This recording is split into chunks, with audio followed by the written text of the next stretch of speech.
What is up? My name is Sam, and today we will be recapping on all the game ones in this year's NBA playoffs. And let's start off with Saturday's game. First game we have is the 76ers versus the Brooklyn Nets. Here, the 76ers took game one, but Brooklyn made it close. Mikal Brooklyn Bridges himself had 30 points, but it wasn't just enough. 76ers are just a better, more rounded team. They have Joel Embiid, the MVP of the league to me. James Harden, who has very stepped up and could be an All-NBA player this year. And Tobias Harris himself had 21 points. Joel Embiid ended up with 26 and 5 rebounds. And James Harden had 23 points and 13 assists. This is what this is not what the 76ers need to do. The Brooklyn Nets just need, hopefully for them, they can steal one, which I think they can steal one in Brooklyn. So here, going on with the series, what I saw in game one, I have the 76ers in 5. And with the second game on Saturday, the Boston Celtics absolutely murdered the Atlanta Hawks, winning 112-99. Jaylen Brown was the man with a total of 29 points and 12 rebounds. Jason Tatum himself had 25 points and 11 rebounds. Trae Young had a huge stink at this game. He was not effective at all as this game. He had 16 points, 8 assists. DeJounte Murray was the one that actually stepped up this game with 24 points, 8 rebounds, and 6 assists, close to a triple-double. But obviously DeJounte Murray doing it himself was not enough. Obviously, it was not close from the beginning. I believe they were up by 30 at one point. They set a record of being up at half by so much in a playoff game. And I mean, this from what I saw in game one, looks like it's going to be a sweep.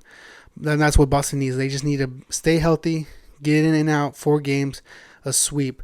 The Boston Celtics out-rebounded the Hawks by 13 rebounds. That is 13 more rebounds they grabbed. The Hawks had a total of 45 rebounds the whole entire game, and the Boston Celtics had 58. If that keeps continuing, of course, you're going to get swept. And if you have Derek White have games such as 24 points, 5 rebounds, and 7 assists, you are definitely going to get swept. And that games like that from Derek White is what's going to lead them to a championship. So here, I might be changing my mind. I gave the Atlanta Hawks 2 games. I said Celtics in 6. I might change it here and say Celtics in 4, maybe 5. They might steal one Atlanta, but the way I saw that, man, and there's no defense besides DeAndre Hunter and DeJounte Murray that can guard Jason Tatum and Jaylen Brown, because if you guard them two, it's just Derek White's gonna have a big game, or Marcus Smart might finally have a big game, or Malcolm Brogdon off the bench, and I mean, Boston Celtics in 4. I'm saying it right now. Game of the day, we had the New York Knicks taking one from the land. Cleveland loses to the New York Knicks 101-97. This one was a lot closer than the last one. But here, Julius Randle, who was questionable for game 1 because of the ankle sprain, here at the end of the game, he has a clutch rebound, pretty much a game-winning rebound. And he has himself at 19 points and 10 rebound game. He was on fire the first half, but kind of slowed down towards the end. But you know what? He came in clutch, and he came in when he needed it. Donovan Mitchell had himself an amazing game. He shows out like he does usually in the playoffs, and he had himself 38 points. But one thing that really hurt him was that Darius Garland had 1 assist and 0 rebounds.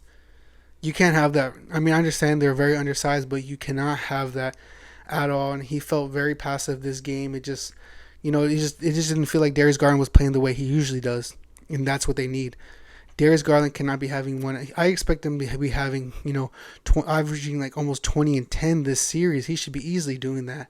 But it is what it is. Hopefully this game, and the role players did not show out for the Cleveland Cavaliers. It felt like both teams, like the starters didn't play well, kind of not that well for the Knicks, and then the role players didn't play that well and some of the starters didn't play that well for the Cavs. Like Isaac Okoro, he is great, amazing on defense, but he is not giving you nothing on offense, and that's what you need from your 3. You need some offense. He at least needs to be consistent from the 3. If he's giving you defense and that's it, and then nothing on offense. But he had himself, I believe, 6 points. And then you have Jetty Osman, who kind of struggled, and then you had Ricky Rubio, who absolutely pretty much did nothing.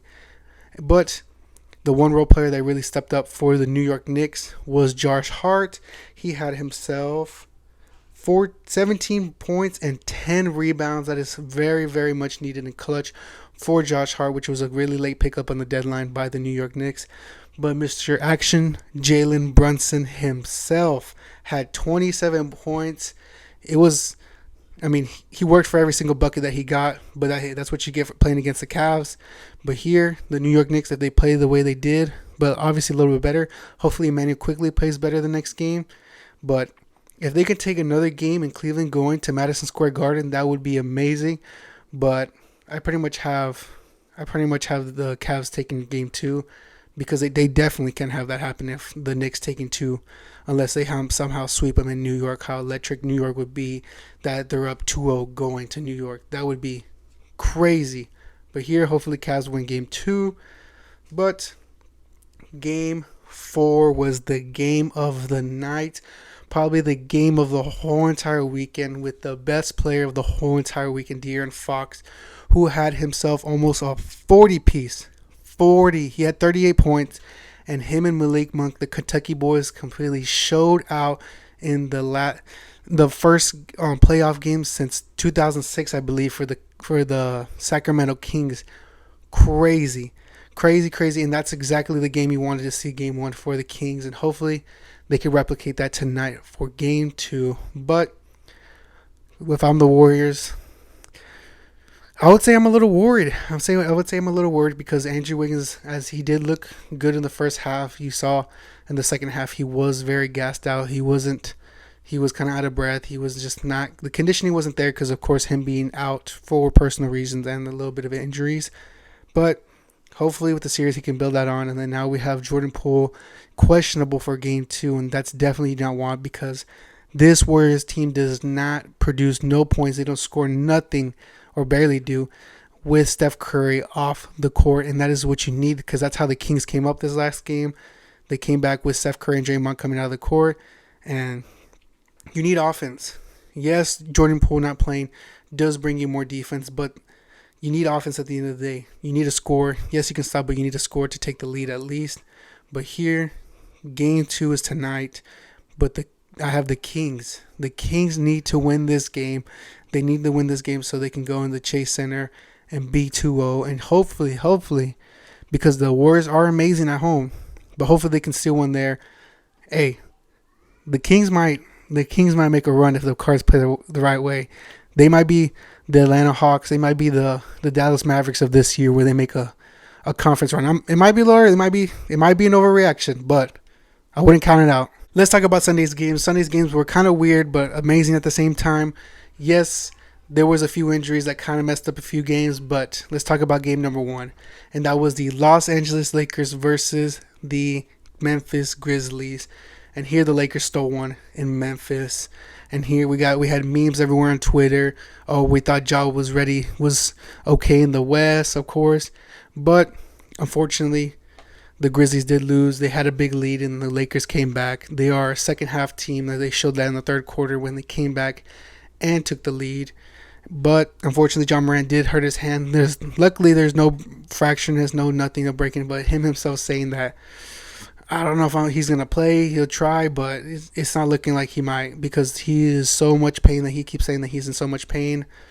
Hopefully, he can come back and make a difference. But with an injury to a guy who already struggles shooting from the three-point line, with an injury on his hand, that's on his shooting hand, I don't know how much impact that can be. Jaren Jackson Jr. did show out with 31 points, but the two duo that showed out, the duo of LA, Austin Reeves and Rui Hachimura. Austin Reeves had 23 points and Rui Hachimura had 29 points, with LeBron and AD also playing decent. But here, those two show out. You had Austin Reeves saying, I'm him.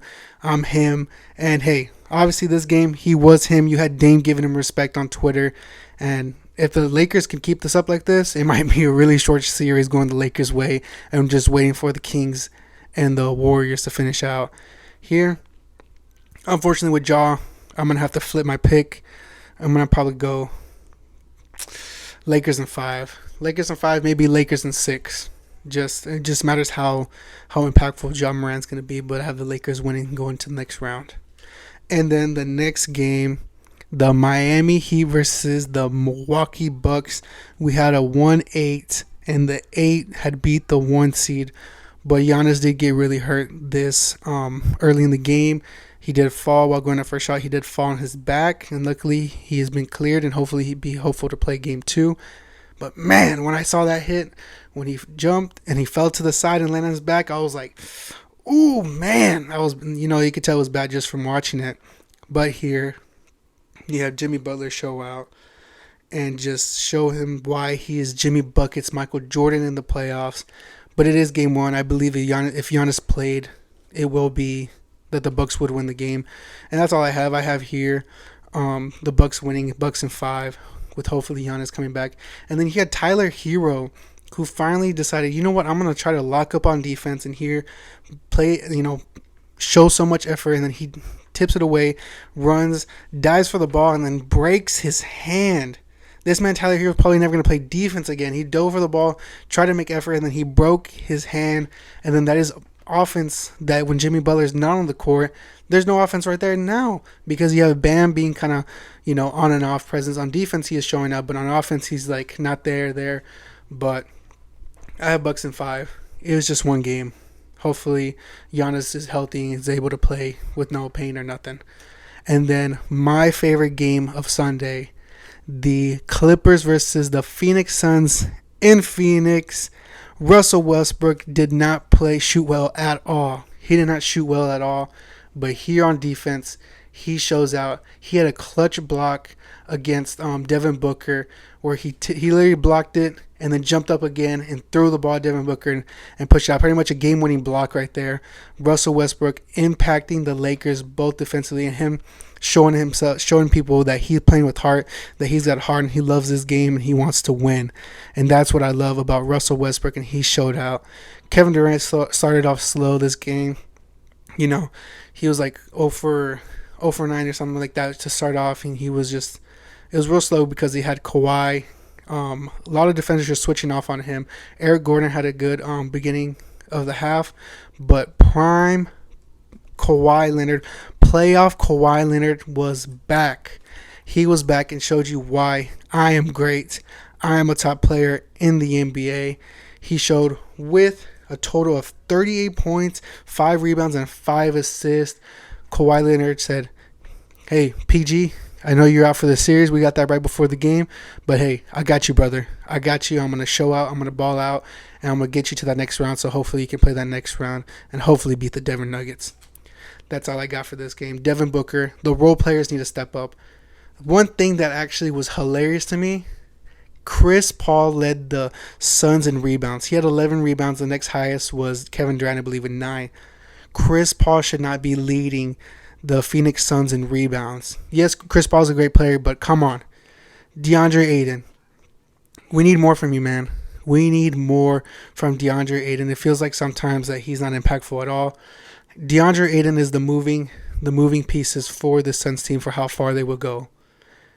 They need him offensively, they need him defensively, because if this is the next round and they somehow make it to the next round, that's Jokic just eating up on DeAndre Ayton all game long.